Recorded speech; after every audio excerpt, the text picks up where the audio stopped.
Welcome to First Bite, our Detroit Lions midweek podcast, breaking down the Lions' upcoming matchup. It's week 3. It's Vikings week. That means we have one of our very special guests here. But before we get into that, my name's Jeremy Reisman. I'm the producer over at Pride of Detroit. You can find me at Detroit Online on Twitter. With me, as always, co-hosting First Bite is senior editor, senior elder. Is that what we're trying to go with there? At Ryan_POD. It's Ryan Matthews. Hey, what's up? Eldon editor, apparently. We were workshopping it a little bit with our special guest, so I like that. All right, Eldon editor, E squared. It's got a ring to it. It does have a little ring to it. Let's tease our guest no further. I like to call him now a former Vikings writer. Used to be of The Athletic Minnesota, used to be of the Daily Norseman, still the co-host of the Norse Code podcast, and now the NFL writer for Pro Football Network. Arif Hasan is here. Arif, how we doing, buddy?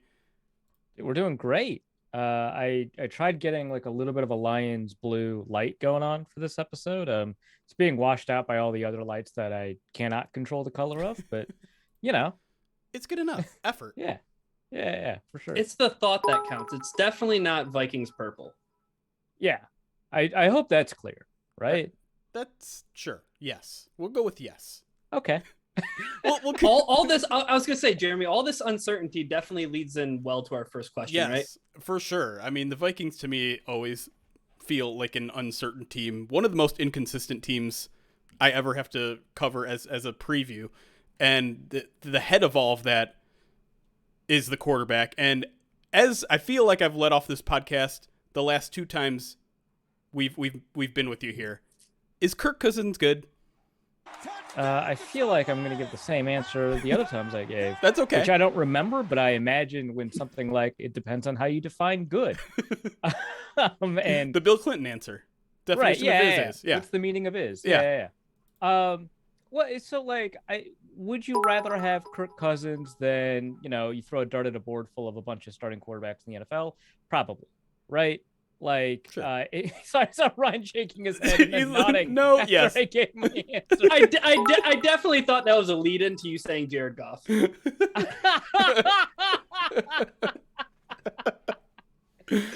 I mean, I think so, but we can have a Jared Goff discussion later.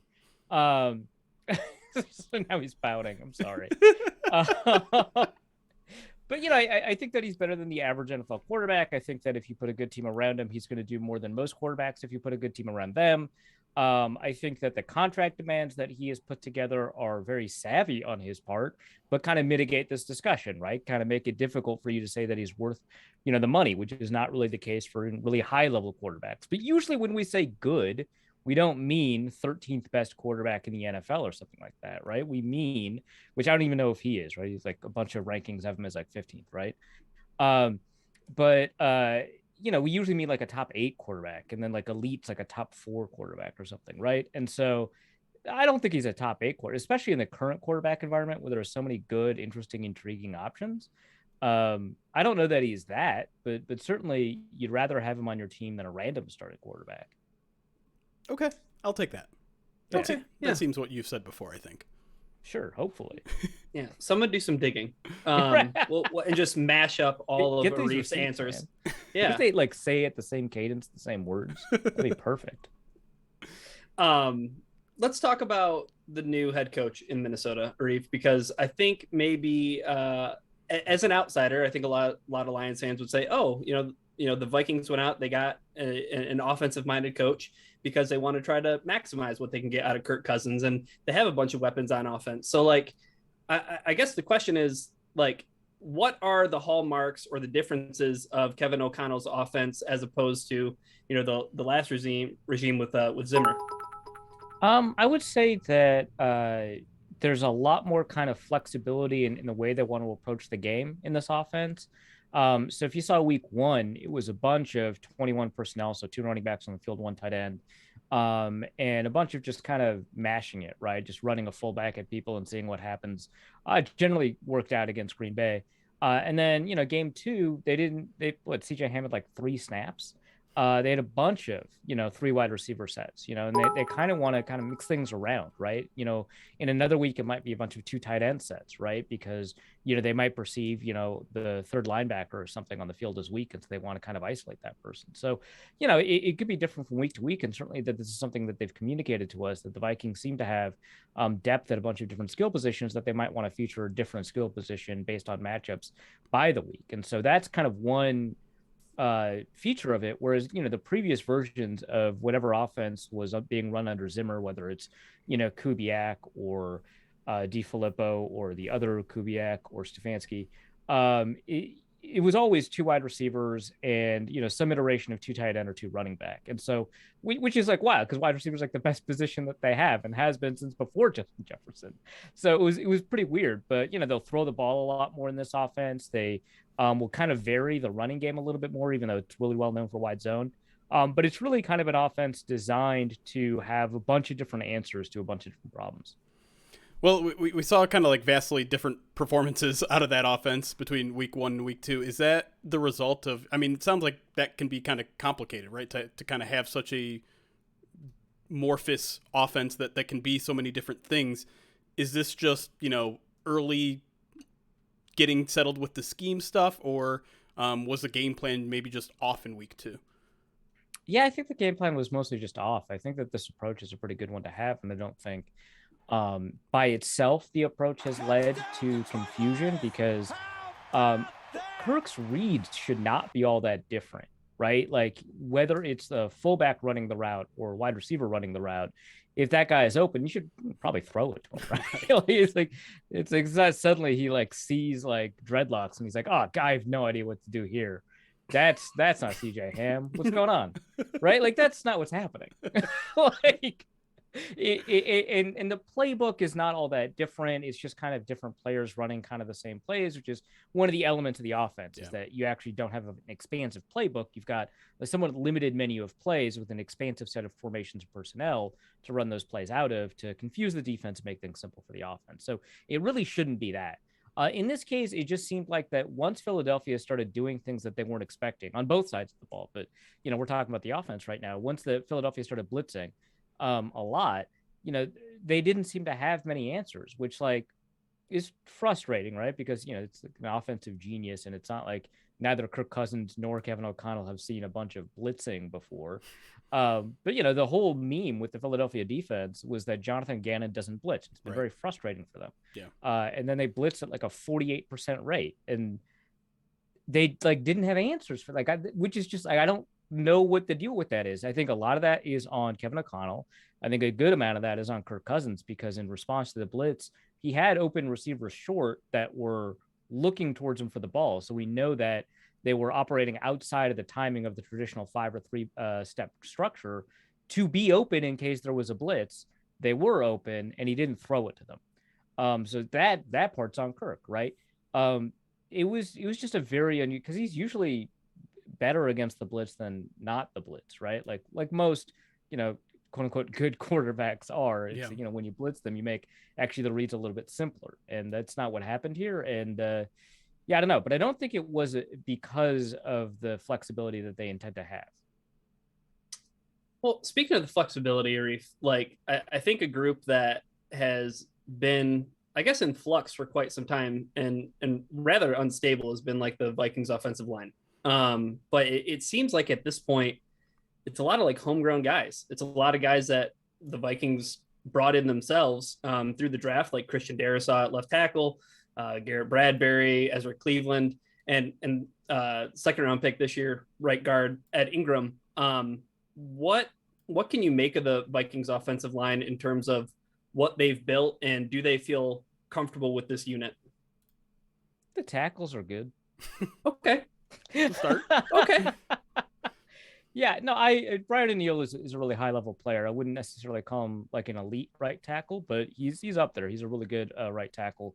At left tackle, Christian Darrisaw has had a little bit of struggle this year thus far, but mostly has been putting in good performances. And so that is a position that they're fairly confident in. It's the interior where you have a lot of questions. Ezra Cleveland is probably their best interior player right now, and he's done a pretty decent job. Maybe not as good of a job as some fans were expecting, but I think he's mostly an average guard. That's a big upgrade over the other two positions, unfortunately. Garrett Bradbury, fairly well known at this point that he's struggled a lot as a center. I think that places that rank centers don't like him. He might be 32nd of 32, maybe 33 of 33, maybe 34 of 34. Depends on the year and who's doing the rankings. Good depth. Yeah. And so that's who he is. And then, occasionally they'll bench him for somebody like Mason Cole, also a 32 of 33 player. So, it's not been great. And then Ed Ingram is a rookie, and some rookies come out of the gate, playing really well. I remember Jonah Jackson played pretty well his rookie year. But some rookies don't, and Ed Ingram is in that second category right now. We don't know if he'll get out of that and be a good player, but for now he's struggling. He especially struggled against Green Bay, but he didn't, do the world's best job against Philadelphia either. And it's creating some issues both in the run game and in the passing game. Well, I just a quick follow up to that. Like Ed Ingram, drafting a guard in the second round is sometimes, that can be construed as being a tad bit high for a guard. So was the onus on drafting a guard like that to really stabilize the run game, or just they were really concerned about, pass protection and things like that? I think that they were worried that they didn't have strength in the middle, right? Because Garrett Bradbury suffers against power. There's a lot of fairly powerful defensive linemen in the division. And having help for Bradbury, having a little bit of power up front, I think was meant to be some sort of kind of restitution for that particular issue. And so, he was meant to be kind of an all-rounder, maybe a little bit better in the run game, although given how much movement there is in the run game, it's not as if, he's a specialist in the type of running that they do. He's meant to be more of an all-rounder that had strength, that had the ability to kind of help out. And for right now, it looks like he's getting a little bit lost, right? Like in terms of assignment or technique or not getting his hands in the right spot. We'll see. As far as drafting him pretty high, the consensus was that he was overdrafted by a fair amount. The problem is it's really difficult to figure out why, because he's got some red flags in his background. I don't want to go into too much detail here, but he was ranked at past 100 on the consensus big board, which is a big board put together of 100, or I shouldn't say 100, 80 different industry experts in different boards. And it was pretty rare for him to be ranked in the top 64, and he was drafted, I believe, with 66. I don't know. That doesn't sound like a second round pick, so maybe 63rd. I don't know. I think it was 50 something. Sure, 59th. Yeah.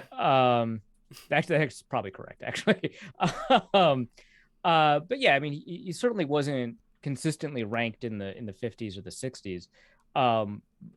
When I took a look at the film and did my baby analysis of how good of a player he is, I felt that he was on film maybe a third round pick, and then based off of kind of the concerns about his background would drop a little bit further. So that was a big surprise for me when they drafted him, especially when there were other higher rated players left on the board. So it was a bit of a surprise. Obviously, they prioritized some of the things that they did. In talking about him, they did not do a remarkable job selling him on the night of the draft. They're like, yeah, we got our film guy to look at it. And whenever he likes a guy, he says, this guy is a dancing bear because he's got light feet. But he's he's really strong and all that. It's a classic scouting term. Sure. And then the general manager went on to say, yeah, and he forgot to say it about this guy. And then I asked, and he's like, oh yeah, him too. And I was like, you didn't have to say that, man. You could have just left it there. Fair enough. I think Aleem McNeil has gotten dancing bear treatment, I believe, from Dan Campbell at some point. But speaking of that, you mentioned the interior defensive line or offensive line might be a bit of a weakness. You mentioned that the Eagles were very effective at blitzing. Do you think? You also mentioned that was kind of seemed to catch them by surprise. So do you think? I guess the Lions are again a high blitzing team. So I think maybe it might be the most blitzing team. Right? Yeah, right? Yeah. They're up there. So I guess is there concern that the Vikings won't be able to defend that, or since they might have a signifier that it's coming, they should be more prepared this Sunday? Yeah, and also generally speaking, Cousins has been pretty good against the blitz. So I think that this is probably more a one-off as a combination of both surprise and a lack of adjustment. Plus, it was Monday night. You just can't. Kirk Cousins on a Monday night. Right. You can't expect it. Honestly, it's unfair. But yeah, I think like a good noon game against a team that they know where the blitz is coming, I think it'll be fine. I don't know if he'll play well, but I don't think the blitz will necessarily play as big of a role normally. And then go ahead. The run game. Yeah. So you mentioned kind of at the top there, the Vikings aren't as much, two running back, two tight end formations. So it's interesting to hear the Lions throughout the week basically say their goal is still just stop Dalvin Cook. Because to me, at least from the outside, it seems like maybe that's not the priority in this Vikings offense anymore. Is that absolutely not? Okay. So maybe it's not fair. They keep on talking about how important Dalvin Cook is for them, but like anytime you talk about like the way the offense is running, you talk about specific players, it pivots around Justin Jefferson, ways to get Justin Jefferson open. In fact, after the first game, we asked hey, so Adam Thielen got 6 targets, 3 catches. KJ Osborne had 3 catches. Irv Smith had 3 catches. What's going on with all these other guys that are not Justin Jefferson? We weren't complaining. They'd just beaten the Packers, right? But we were just hey, is there, a plan, or is that just kind of incidental? And he's in between Justin Jefferson targets, you might see, some of these other guys. And it's is that how we're talking about it now? Okay. So it's very clearly Justin Jefferson is the guy. And you saw how often Cousins, I don't know if you actually watched the game. I don't recommend it. But, no, I loved it. It was great. I mean, as someone who was still a Darius Slay fan, that was a fun game to watch. Yeah, that's fair. But yeah, you saw how often Justin Jefferson was targeted in that game, right? They clearly want the ball to go to him, at the risk of missing a wide open KJ Osborne or a wide open Adam Thielen. There were plays where KJ Osborne was completely uncovered, and Cousins was I gotta force it to Justin Jefferson. Who's this KJ Osborne fellow? What's he doing here? How do you make the team? So Arif, do you think that O'Connell and the Vikings are just hyper interested in passing the ball so much? If they find success on the ground, do you think that they would stick with that? A little bit. I think that O'Connell is of the mind that passing wins games in the NFL. It's interesting going up against a running back that is 10 yards a carry or something nuts like that. But I think that that's kind of his belief. But also, if they run the ball a bunch in the first quarter and they're up 24-0 or something, right? They'll keep running the ball just to drain the clock, right? They're not going to throw the ball just to throw the ball. Right. And if it's hot, I think that he will stick with it, but I think he'll pepper in more passes than most coaches in that scenario would. But yeah, I mean, I think that they know that the way the offense is designed, it pivots off of play action. So they're going to have to throw some runs in there just to feed the beast, as it were. But, they like Dalvin Cook. They think he's a good player. They want to get him the ball, but it doesn't always have to be through the run. Yeah, for sure. I guess in Detroit, when it comes to DeAndre Swift, it seems like the Lions are almost operating on a pitch count with him, so to speak, especially because he's dealing with injury right now. I wasn't sure. He has 20 carries, right? Something like that. Something like that, yeah. Yeah, he's got a handful of touches and a bunch of yards. But I was just wondering if that is something that Minnesota is concerned with. I mean, I know the drop-off isn't huge when you go to Madison, but are they trying to be? Do you think? No, it's not really a pitch count for Dalvin. Okay. After the Eagles game, O'Connell was yeah, I should have run the ball, at all, really, because it was 50 passing dropbacks and 11 carries. I don't know, man. It was not a ton of running the ball. So here's how often they ran the ball. Kirk Cousins led the league led the team in rushing yards, right? You had me scared for a second there.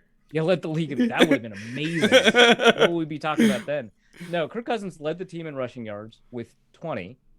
Second in rushing yards was a tie, and one of them was Jalen Reagor, right?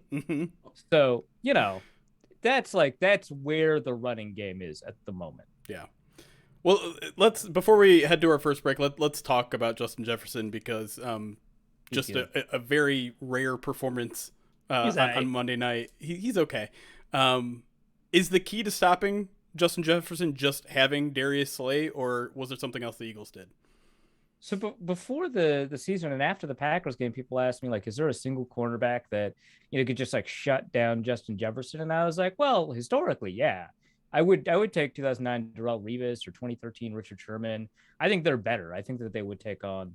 I think they do a good job of shutting him down. But I don't think in the modern NFL that there is one. And then that was like right before Darius Slay saw like 7 pass deflections or something crazy like that. Yeah. But I mean, he did have safety help over the top, which allowed him to shift his leverage and stuff like that. So it wasn't like quite Revis Island type behavior. But I don't really think a one-on-one matchup with a really highly talented cornerback. And I know the Detroit Lions run tons of man coverage, so but I don't think a one-on-one matchup with a talented cornerback is going to be what stops it. Like, I think it's a combination of the pressure Cousins saw.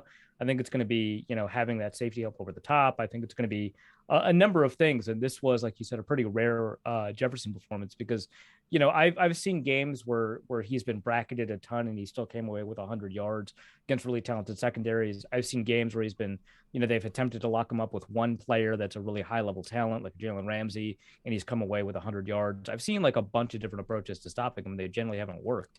I think again the solution might be to play a primetime game, right? Like that's not our specialty.